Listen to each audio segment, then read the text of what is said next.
This is Ron Higgins with the Shreveport-Bossier Journal.com and theronhiggins.com. Yeah, I started a website. What about that? theronhiggins.com. RonHiggins.com was taken, so I went with theronhiggins.com.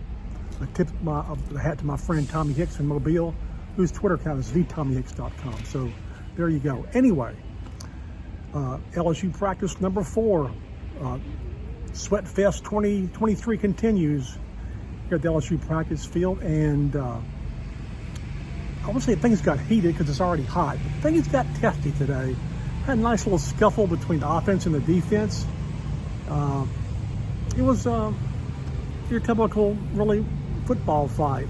Lots of finger pointing, shoving, a lot of mouth trash talking, people being pulled apart. Apparently, it all started when Kyron Lacey was finger wagging and tongue wagging at Harold Perkins Jr. linebacker. Didn't like it. They kind of went at it, and offensive and defensive players rushed in, and late neighbors kind of got in on late on the action, and finally got all pulled apart. You can see it's much ado about nothing, but I mean, Brian Kelly talked to his team after it happened, told me that he liked the passion. He understands the passion of that you play with, but you have to respect the brotherhood of your team, and so you don't need to get in fights with each other. But of course, this is not unusual in football. It's happened forever. I mean, we've heard about the Joe Burrow versus Patrick Queen fights during the 2019 season, and so nothing different here. Just a nice little scuffle, kind of spiced things up a bit.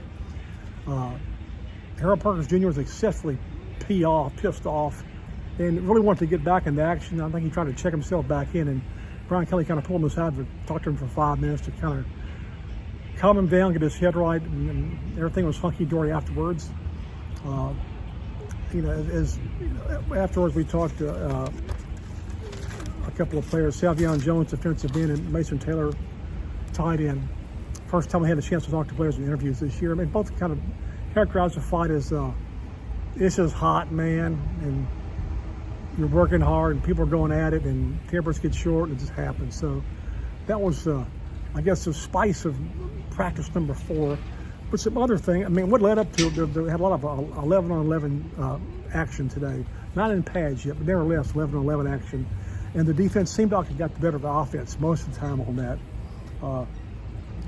Jay Daniels, the first-team quarterback. Garrett Nussmeier, the second-team quarterback. Probably the highlight of 11 was freshman wide receiver Sheldon Sampson of Catholic High making a nice 40-yard catch on a Nussmeier pass.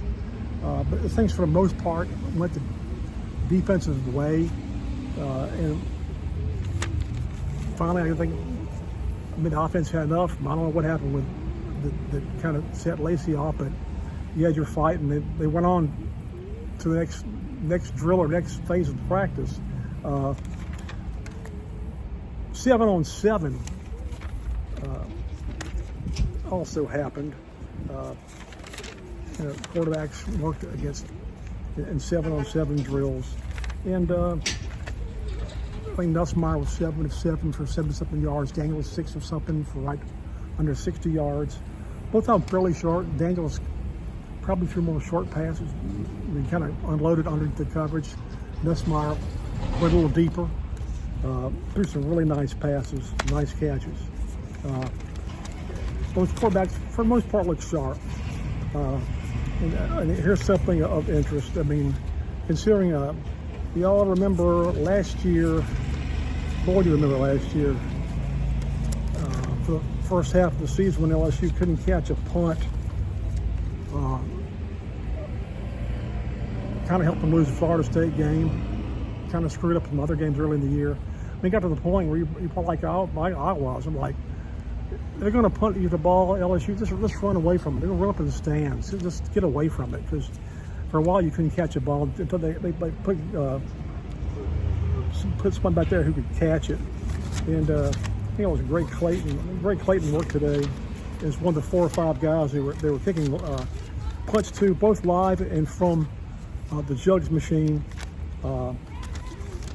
But they had some other players in there catching punts, some young guys, some freshmen. I'm sorry, let me find my name real quick. But Jalen Brown and Kyle Parker, two receivers, they were catching punts. Aaron Anderson, the Alabama transfer wide receiver, he was catching punts. Man, he is fast. If this guy can, consistently catch punts, LSU might score a return this year. Honestly, they could. This guy is fast. He's going to help them in the returns and at wide receiver. I think he's already shown he's one of the fastest guys on this team. Jalen Brown, other wide receivers, shown he can get separation and he can catch the ball. One thing we kind of noticed taking shape, the offensive lines, the first team and second team. First team is, as you figured, Will Campbell, left tackle, Garrett Dellinger, left guard, Charles Turner, center, Miles Frazier, right guard, Everybody Jones Jr., right tackle. Second team, left tackle Bo Bordelon, left guard Camo McAnally, center Marlon Martinez, right guard Mason Lunsford, and right tackle 6'6", 340 freshman Lance Hurd and Monroe Neville, who is caught the eye of all the veteran defensive linemen and can't have to go against him. Also, story I'm working on tomorrow is the LSU's tight end room. It's remarkable how much it's transformed in just 1 year. And part of this, Brian Kelly came here from Notre Dame. He threw his tight ends at Notre Dame. He recruited a certain body type at Notre Dame. And now those body types are here at LSU.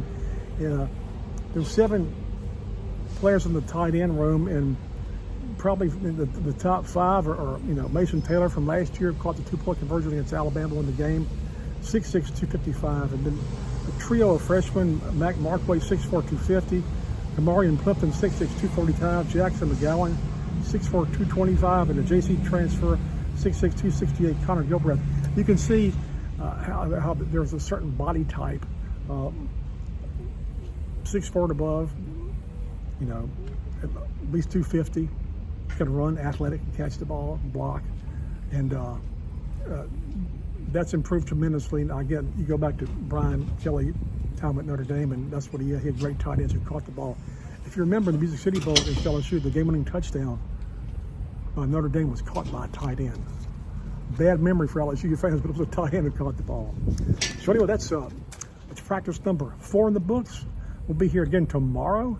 And after tomorrow's practice, we get to talk to Brian Kelly. So again, from the perspiration capital of Louisiana, this is Ron Higgins for Shreveport-Bossier Journal.com and theronhiggins.com. Thanks for watching.